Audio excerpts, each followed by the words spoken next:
I was standing in my underwear in a border office in Dover, England, about to get strip searched, and wondering how the hell I ended up there. I was only 18 and at the end of a solo trip through Europe. Before that trip, I had led a very sheltered suburban existence. I was still a virgin, I hadn't come out of the closet yet, I had a big afro and I weighed about 120 pounds soaking wet. And boy, was I clueless. So hitching in Europe was a breeze. I'd stick my thumb out, and amazingly, all these very accommodating men would come to a screeching halt. Though some of those words were a bit curious. Like the time in France, a man asked me, "Combien?" How much? How much what? He rolled his eyes and drove the rest of the way in silence. Another time I was enjoying the view of the Swiss Alps, then turned to the driver, and he had his pants around his ankles. Lovely. And then there was the German guy in a gold Mercedes convertible and a tan leather interior. Talk about traveling in style with the top down and the wind in my afro. The guy seemed nice enough.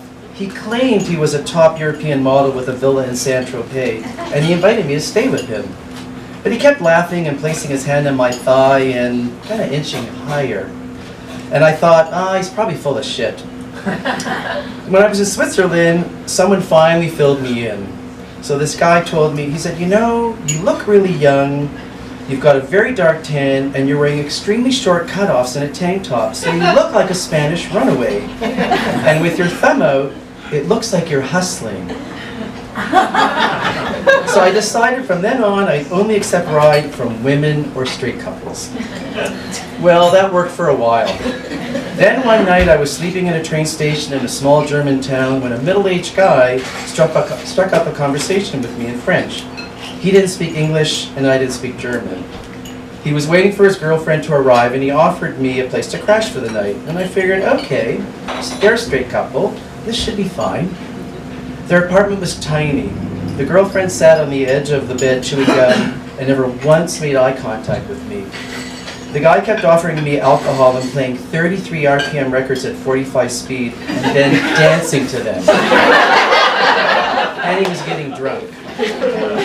There was also something wrong with the room, but I couldn't put my finger on it. Then I realized there was only one teeny bed. Maybe my high school French wasn't as good as I thought. I had no idea what I had agreed to, but I was not sticking around to find out. So I got up to leave. "What's wrong? Don't you want to fuck the lady?" the guy said, in perfect English. "No," I snapped and I ran off.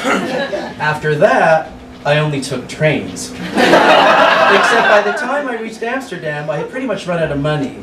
I had an open return ticket from Heathrow Airport, so I spent my last dollars on a train to Ostend in Belgium and caught the last ferry of the day to Dover. Then I'd have to hitch into London. When I arrived in Dover, I was stopped by border officers. "Where are you coming from?" they asked. "Amsterdam." "Where are you going?" "Heathrow." "How much money do you have on you?" "Nothing." As I answered, I realized how incriminating this sounded. Amsterdam, the pot capital of Europe, and heading to the airport. "Please remove your clothing." Ah, great. I had gone from teenage rent boy to international drug smuggler. No, you've got it wrong," I pleaded. "I'm a nice middle-class Jewish boy from the suburbs of Toronto. I've been hitching through Europe and I have a return ticket from Heathrow. I just want to go home to my family." Meanwhile, cars were disembarking the ferry, and with them my chances of getting a ride into London. Otherwise, I'd be stuck penniless in Dover until morning. As I undressed, the border officers searched my backpack. They eventually pulled out a large piece of cardboard with various destinations written on it. Hanover, Amsterdam, etc. "You really were hitching through Europe," one of them said, and they let me go. By the time I raced out to the road, it was dark and there was one last car disembarking the ferry. I stuck out my thumb. Mercifully, the car stopped. It was a conservative British couple in their 60s driving a big old Bentley.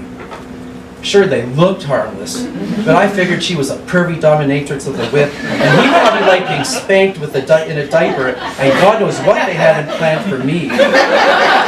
But they were the last car, so I got in. It turned out they were a sweet couple returning from a day trip and had a picnic basket filled with delicious treats, which they fed me during the drive into London. When I got to the airport, I browsed magazine racks while waiting for my flight. And there, on the cover of GQ magazine, was none other than the German guy from the gold Mercedes. He wasn't bullshitting. Oh crap, I thought. I could have been lounging on the deck of a seaside Mediterranean villa instead of sleeping at train stations.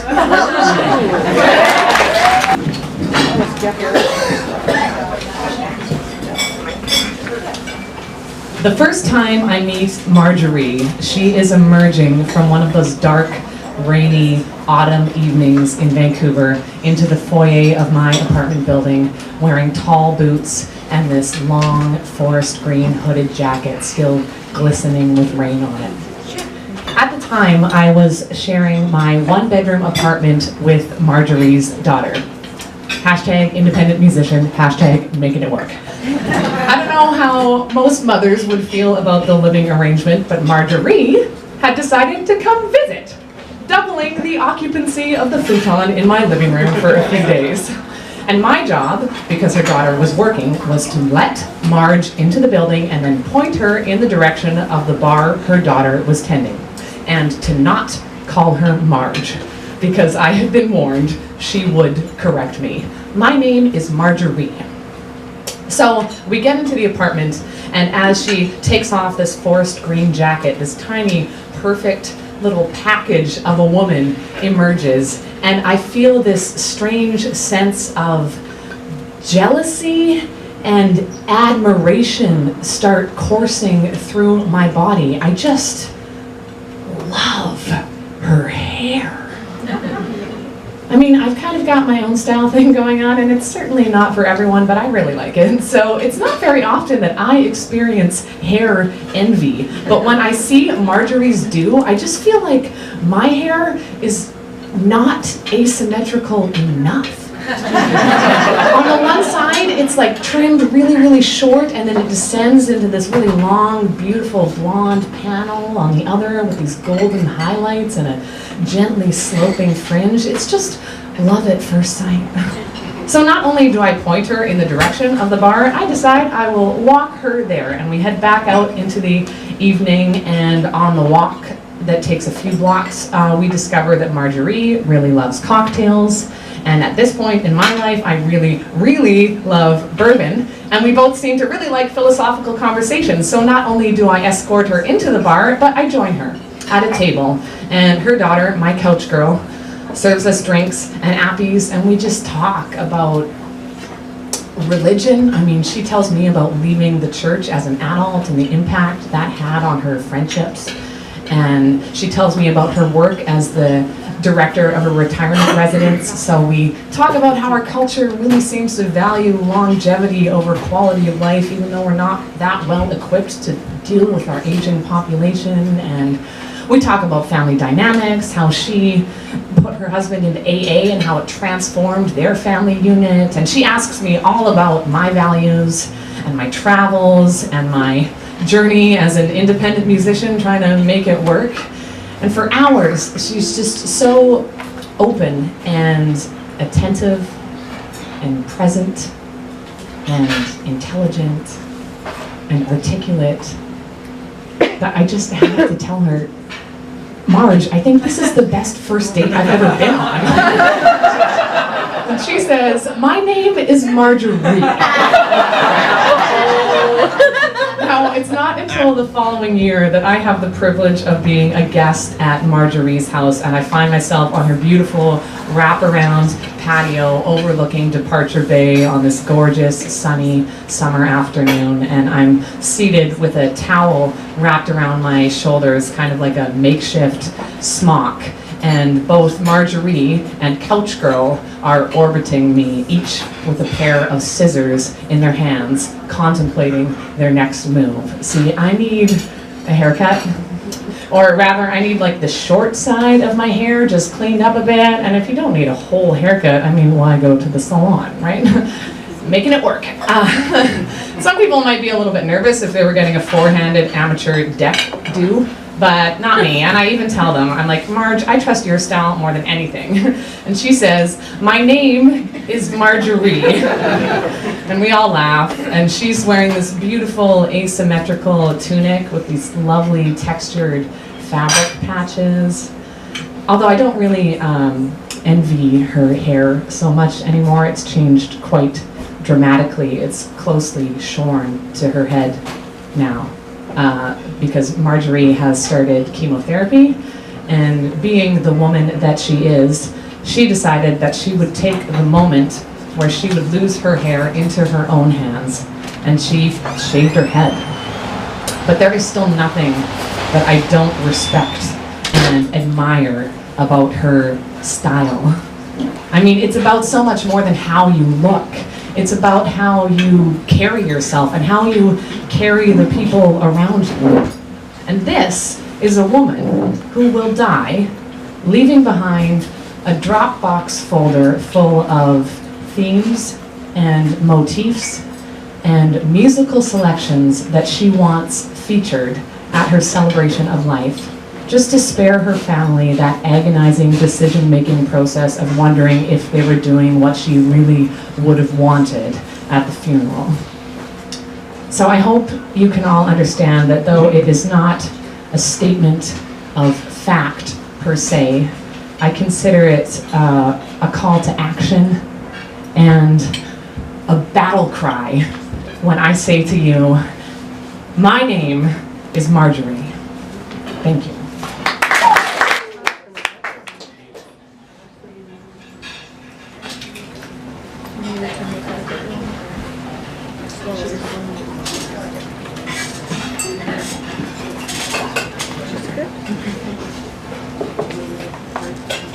It's time for me to go to bed, so I say goodnight to my parents, run upstairs, close the door behind me, and take a deep breath. My hand hovering over the light switch. I measure the distance between me and the bed. Can I make it in one leap? If I linger too long after the lights go out, they might get me. I hit the lights and dive headfirst under the covers, quick to pull all of my limbs under the sheets. If I leave just one foot hanging over the edge, I'm afraid they might get me. I force myself to lie absolutely still, listening to the silence. I never know exactly what to expect when I turn the lights out, but I know that once I'm safely in the confines of my bed, they can't reach me. So I roll over, grip my pile of stuffed animals really tight, and close my eyes. This is a common occurrence for me throughout my childhood until about the age of 10. I never know what to expect when I turn out the lights. Some nights they're there, some nights they're not. Sometimes I can see them, sometimes I can't. Most of the time I just sense them. It's hard to explain. It's a feeling I get in my gut. On really special nights, 3 very short-statured men with white beards and matching hats come to visit my room.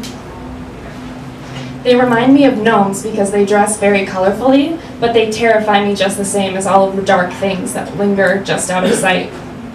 Somehow, though, I know that these guys are good. They're not here to hurt me. They come on the nights that the worst things, the most threatening things are here. And they somehow hold them off. I watch them as my eyes grow heavy. They keep their distance, bumbling around, chatting to one another. I can never understand what they say, but they whisper in hushed tones, trying not to disturb me.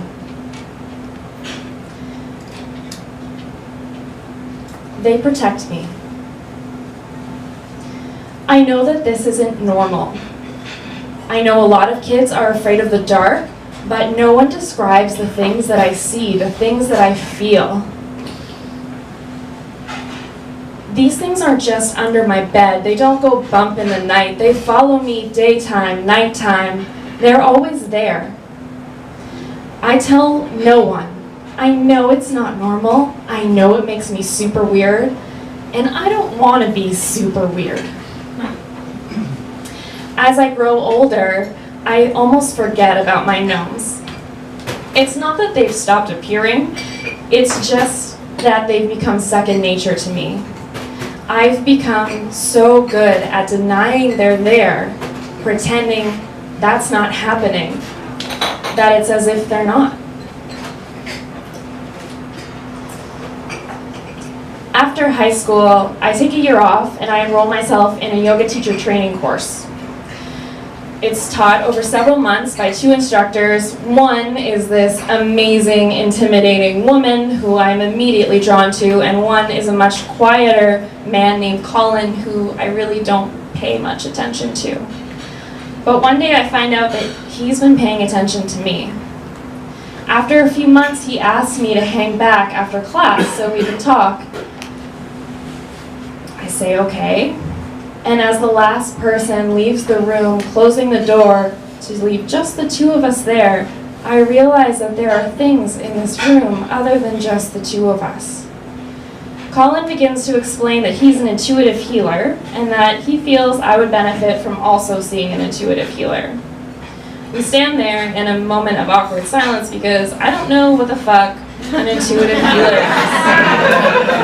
So I ask him to explain. He says that intuitive healers are capable of seeing things and sensing things that other people aren't, and that he would be open to giving me a demo right now, work his magic if I have the time. Well, I don't. I'm in a rush, and I'm a rather impatient person, but I'm also a teacher's pet, so I say, yes, absolutely. Colin closes his eyes and takes a few deep breaths, and I realize that we're in this warm room with mirrored walls and a corkboard floor, and there's lit candles with this warm glow. It definitely doesn't put me at ease, so I nervously wait for him to take a few breaths. He lifts an open palm in my direction, and then suddenly points beyond me to signal the place just behind me in the room. He then lowers his hand a bit more towards the floor, bit by bit, and then he says, it's really hard to describe. It's almost as if you have these little people that follow you around everywhere you go. There's 3 of them. Holy shit, Colin can see my gnomes. I open my eyes wide in disbelief. I am frozen to the spot, and almost as if on cue, they appear behind me, looking just as bewildered as I am. Colin slowly opens his eyes and meets my gaze. Gnomes, he smiles. At the risk of sounding absolutely crazy, I never deny my gnomes again. Thank you.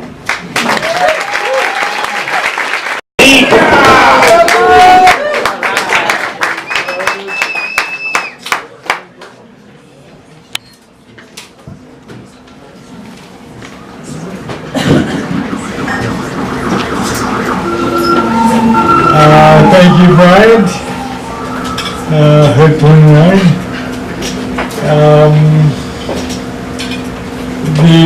I think it's curious that the microphone is further reflective to them what are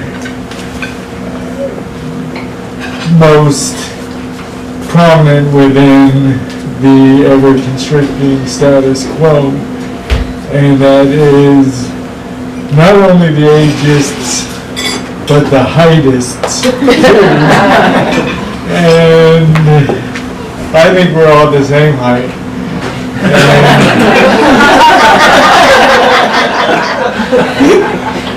And I try to tell that to people when I work with, and it's an ongoing thing. And further to that, I would like to take this opportunity to announce myself in revolt to the status quo. And a revolution, I maybe don't gotta tell all of you, as young as you all seem appear, must be quite current to revolution. And I think, so what we need to first do is just get people thinking differently. And let me tell you a story of what I mean, what falls in that place where exists contradiction and dichotomy. I know you see it's raining tonight, but not so bad, but some of these days where it's coming down, I wonder if you see people maybe and they're moving various items of household furniture and use maybe wonder to your own selves, who moves furniture on a day like today? And Broadway moving, Vancouver's longest standing independent moving company, moves on days like today. And you know, as much as I still mean to tell myself, we move a lot of mattresses. Now I'm going to tell you the reason they call them king-size memory foam mattresses is because they're made out to lift one up 2 flights of stairs, you'll never forget it.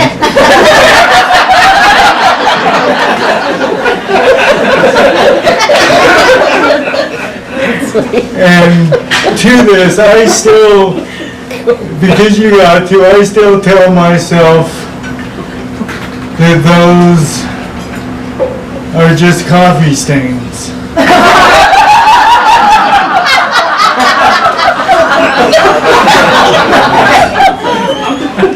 And I tell myself this, and honest to goodness, it's getting more and more harder to believe. And people, so yeah, it's, but you know, for me and personally, and this is something I don't normally like to talk about, but as catharsis as this is for me, it's in the summer where I find household furniture is most difficult. People say it's summer, well why? I don't understand. I mean, there must be beautiful women's and other such things at poolsides. You know, who maybe don't have the money for the tip or a place to put it and can't leave I'm not going to try and tell you that doesn't happen, because it does. But, and it's like they say in the furniture moving business, oak, because there's different things what furniture is made of. Oak is a joke. Oak is a joke. Pine is fine. But wicker is quicker.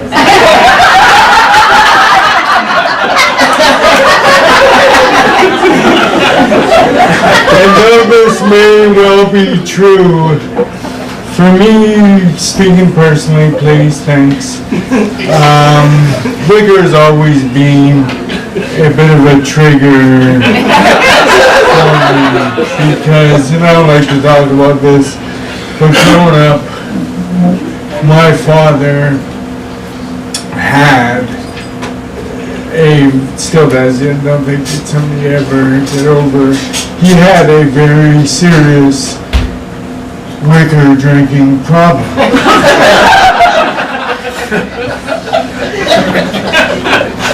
He would get slivers in his neck. I remember some nights, and anyhow, thank you very much for listening to me.